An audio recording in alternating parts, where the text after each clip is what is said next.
안녕하세요. 김동섭입니다. 3월 20일 아침 시작하도록 하겠습니다. 오늘 새벽에 끝난 미국 시장은 상승 마감을 하면서 종가 기준으로는 S&P 500이 최고가를 경신하면서 마감하는 그런 하루였습니다. 이번 주에 가장 중요한 FOMC 회의가 이제 시작이 됐죠. FOMC 회의를 통해서 향후 금리의 방향성이 제기될 수 있는데요. 시장에서는 이 FOMC 회의를 통해서 금리나 예상 횟수를 지금 기대하고 있는 상황인 것 같습니다. 작년에 제롬 파월이 금리 인하를 올해 3번 정도 하겠다 뭐 이런 얘기를 하면서 시장에서는 금리 인하가 최대 7번, 많게 7번에서 6번 정도를 얘기를 했었고요. 그 이후로 인플레이션 지표가 강화되면서 금리 인하가 3회로 줄어들었죠. 그런데 지금 시장에서는 3회가 아닌 2회 가능성도 제기되고 있는 모습입니다. 그렇기 때문에 연준이 금리 인하에 대한 시그널을 어떤 식으로 제시하는지가 시장의 아주 관전 포인트가 될 거다 이렇게 보시면 되겠죠. 소비자 물가지수나 소매 판매나 생산자 물가지수나 전부 강화된 지표를 갖고 있기 때문에 연준이 서두르지 않을 수 있다라는 쪽으로 흘러가는 모습이 있습니다. 그래서 그런지요, 6월 금리 인하 가능성이 50%대에서 계속 멈춰있는 그런 상황인데요.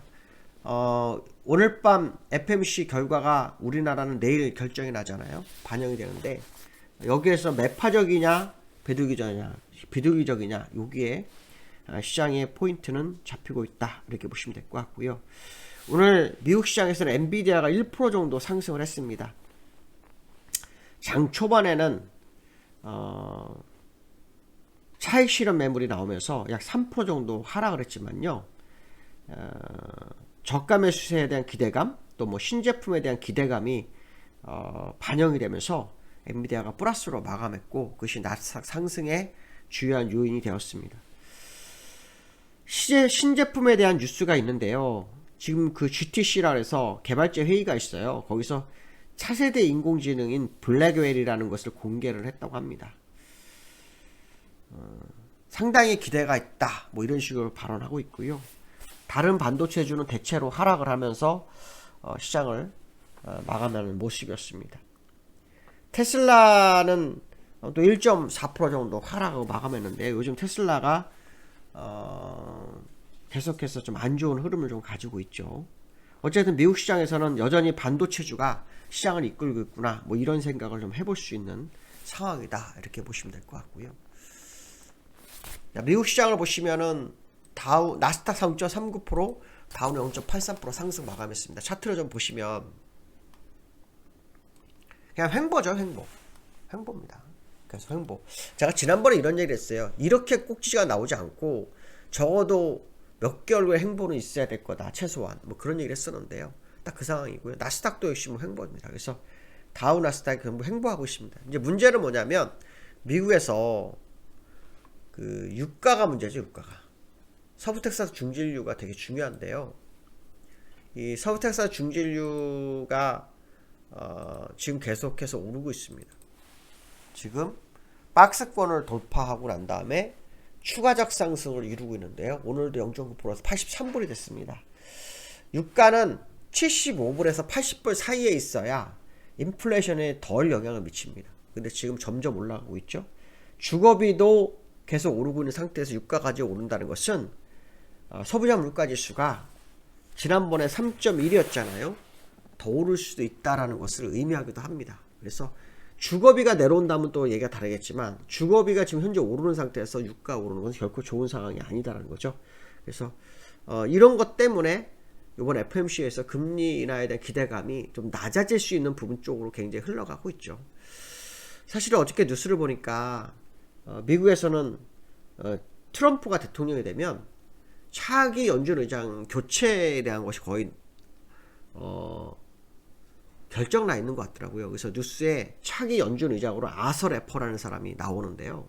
이 래퍼라는 사람은 래퍼 곡선이라는 걸 만들어요. 이 사람은 감세가 경기를 살리고 세금을 더 거둘 수 있는 기회다. 그래서 감세론자라고 합니다. 래퍼 곡선을 만든 사람들에게 감세와 관련이 있는데요. 이 제롬 파월 입장에서는 정치적으로 움직였다가 지금 트럼프한테는 미운 털에 박힌 상황이거든요. 그럼 제롬 파월 입장에서 금리 인하를 해야죠. 그게 맞는 거 아닙니까? 제롬 파월은 금리 인하를 하는 게 자기가 살 수 있는 길이라고 저는 판단을 쓰는데 모르겠습니다. 그러나 그걸 떠나서 상업용 부동산이 사실은 수면 밑에 있잖아요. 1월 달에 삼성용 부동산 뉴스가 굉장히 많았다가 지금 갑자기 또 소강 상태 됐거든요. 조만간 뉴스가 또 나올 거예요. 그게 매일 나오지는 않습니다. 한 번씩 나오게 되는데 그게 나올 때마다 이제 문제가 된다는 걸 이제 알게 될 건데요. 이 연준의 행보는 항상 후행성이에요.